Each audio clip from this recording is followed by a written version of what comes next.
오늘도 우리 사는 이야기 찾아주셔서 감사합니다. 사연자분이 보내주신 이야기 시작해볼게요. 안녕하세요. 저는 30대 후반의 남성입니다. 전 아버지가 공무원인 집안에서 평범하게 성장을 했습니다. 누나 한 명과 저만 있었는데 나이 차가 5년이나 나서 별로 친하게 지낸 기억은 없습니다. 그리고 친척도 별로 없어서 명절 때면 제사도 없으니 할 일도 없고 그저 사촌들과 조촐하게 만나서 밥 한 끼 먹는 게 다였습니다.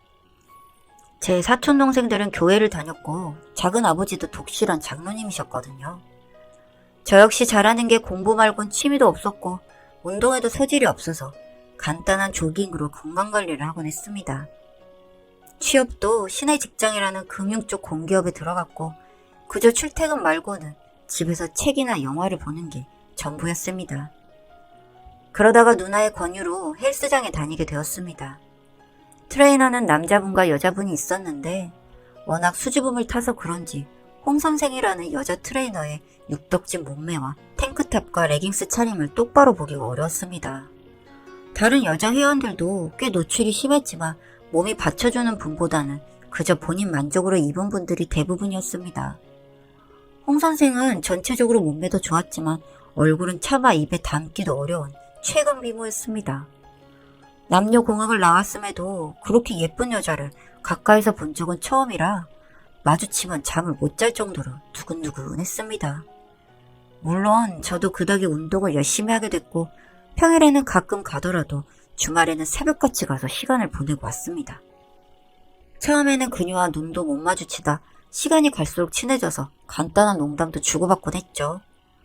그렇게 반년을 다니고 보니 어느덧 친구처럼 간식도 나눠 먹고 회원들과 다 같이 맥주 파티도 하곤 했는데 저와 같은 아파트에 산다는 것을 알게 되었습니다. 중간에 이사를 왔다고 하더라고요. 전 술을 잘 못하니 조금만 마셔도 취했는데 홍 선생이 절 부축해서 집까지 데려다주고 하다 보니 미안해서 제가 밥을 사주고 출장을 다녀오면 화장품도 선물로 전해주다가 정이 들어 사귀게 되었습니다. 그녀도 제가 마음에 들었는지 적극적으로 다가왔습니다. 집에는 출장이라고 애둘러 얘기했지만 둘만 가까운 국내나 동남아 여행도 다녀오곤 했죠. 제 성격에는 결혼도 전제로 한 교제였습니다. 비록 정식 프로포즈는 아니었더라도 당연히 예식장까지 갈 생각으로 만난 거죠. 그렇게 1년 정도를 만났는데 제 사촌 동생이 한의대 박사를 마치고 한반병원에 있다가 저희 동네의 한의원을 개업하게 되었습니다. 저희 집과 작은아버지 댁도 가까웠지만 워낙 저희 동네가 은퇴한 노부부나 신혼부부들이 많이 사는 한적한 동네라서 입지를 고려한 듯 했습니다. 제 여친은 트레이너라는 직종이 워낙 그렇긴 하지만 몸을 쓰는 직업이다 보니 손목 인대에 무리가 와서 잠시 휴직을 하게 되었습니다. 전 사촌이고 개업한 지 얼마 안 돼서 환자도 없다는 푸념을 들은 기억이 나서 거기 가보라고 소개를 했습니다. 제 사촌동생이라는 말은 물론 하지 않았죠. 저희 집에 만약 사촌동생이 형이 여자 있더라 등등 구설이 돌면 스트레스 받을 것 같아서였습니다. 게다가 전 같은 남자였지만 사촌동생이 매력적이거나 멋지다는 생각을 못해서 안심하고 보낸 거라 뒷일을 걱정하진 않았어요. 그런데 너무 믿은 거였죠. 엄청난 사건이 폭풍처럼 터질 거라곤 생각지 못했습니다. 여친은 한의원을 다니며 침치료를 받는다고 했습니다. 제 성격상 사촌에게 미리 말을 한 적은 없고 소개로 가는 거니까 잘 해달라고만 했습니다. 여친은 한의원에서 개업 기념으로 받은 찜질팩도 좋다며 후기를 들려주었고 그렇게 별일 없이 넘어가는 줄 알았죠. 그런데 그건 저만의 착각이었던 건가 봅니다. 뭐 그렇게 한 달 가까이 한의원을 다니면서 손목은 회복되었고 좋은 한의원을 소개해줘서 고맙다고까지 하더군요. 그런데 손목도 괜찮아지고 했는데 갑자기 저와 만나는 시간이 현저히 줄어들었고 자꾸 약속을 미루기 시작했습니다. 처음엔 몸이 안 좋으니 그런 줄만 알았죠.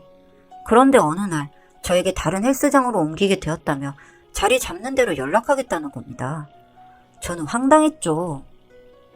아무리 그래도 남자친구인데 미리 말해줄 수도 있는 걸 이렇게 통보식으로 하니 좀 당황스럽고 서운했습니다.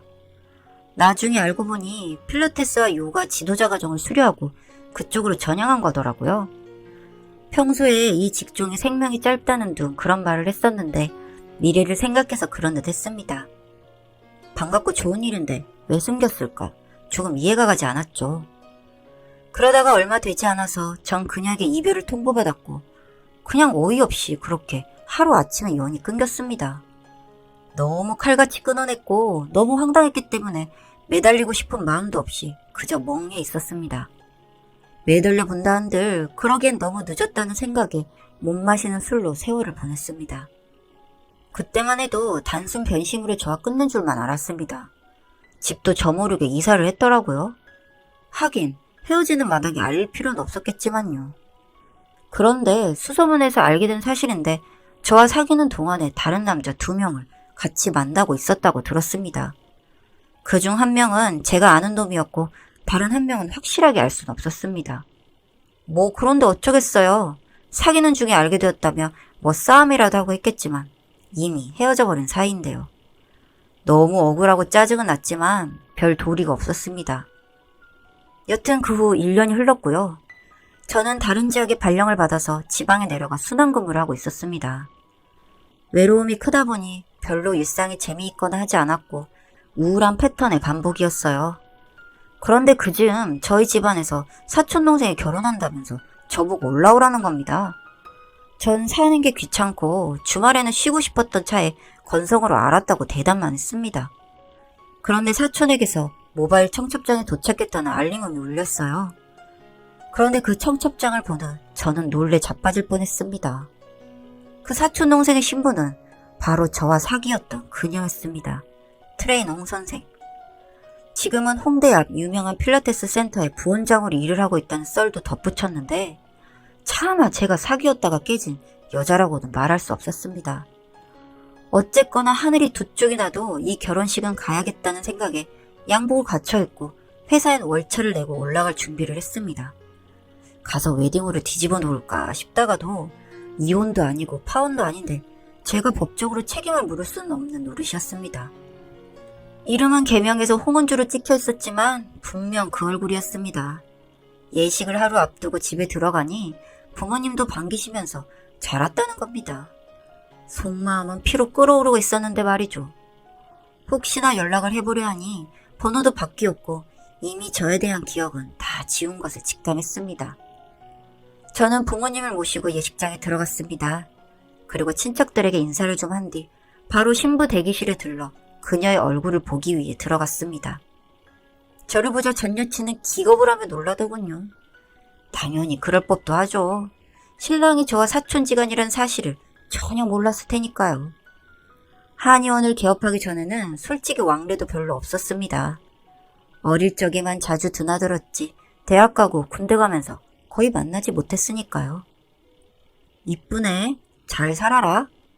그 말에 전 여친은 사시나무 떨듯이 떨면서 고개를 푹 수그리는 겁니다. 여기에 화장실에서 들은 얘긴데 전 여친이 현재 임신 6개월이라고 하더군요. 솔직히 그 이야기를 듣는데 가장 먼저 드는 생각이 사촌의 아이가 맞나? 하는 거였습니다. 저만 의심이 드는 걸까요? 뭔가 미심적인 기운이 확 들었습니다.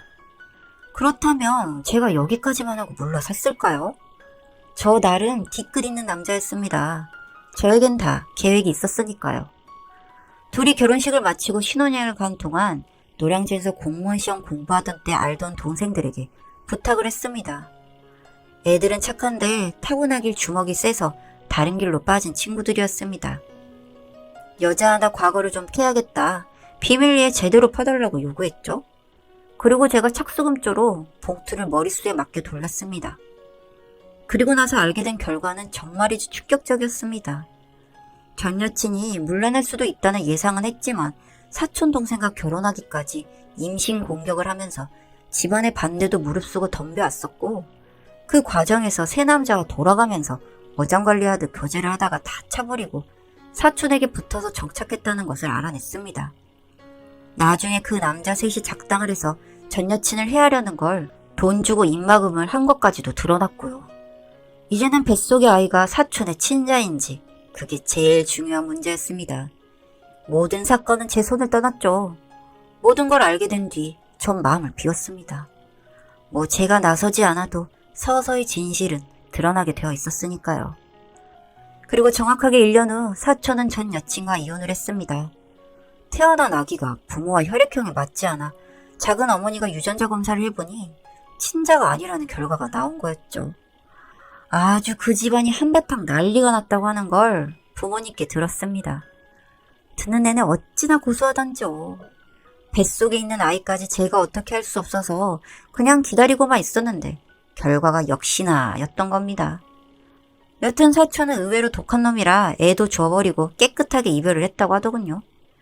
그런데 정말 그 여자는 양심이 있는 건지 뭔지 가끔 술을 마시고 제게 메시지를 길게 남기곤 합니다.